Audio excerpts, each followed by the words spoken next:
Today, I want to talk about realizing that you're trans and non-binary later on in life.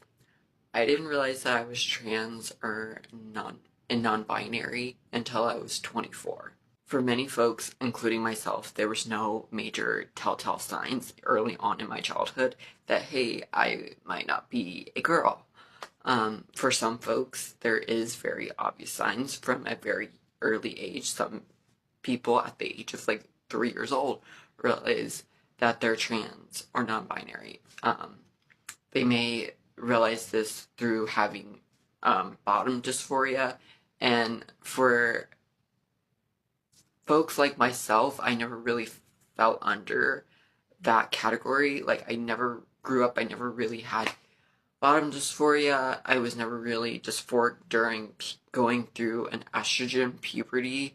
I was actually quite the opposite. I was like looking forward to a lot of the changes gained through estrogen, and so there's no major signs that would cause me to question early on in my childhood, hey, I might not be a girl, based off of the stories that people were telling me and the way that people perceived me, and just growing up and being told that I was a girl. And so this is how, like, this is the box I fall under, and so I have to be in this girlhood and follow all these girl rules. I never really question it. I have always felt very comfortable wearing very feminine clothing and presenting in a very feminine way. I've always enjoyed female friendships. I've always enjoyed a lot of these things that fell under like girlhood and growing up being a girl. So it never really caused me for a long time to question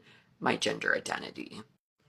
And I know for a lot of other folks, this may also be their story, like myself, where growing up as a child, you just naturally like a lot of the things that are associated with being a female assigned at birth or being a male assigned at birth, and not being able to fully recognize the trans and or non-binariness within yourself until later on in life when things start to come together.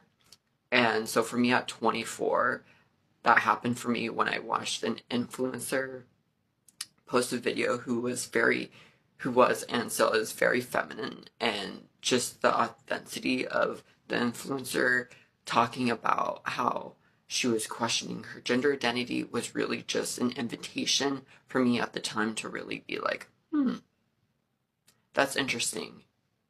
And then allowed me to gain some introspection within myself.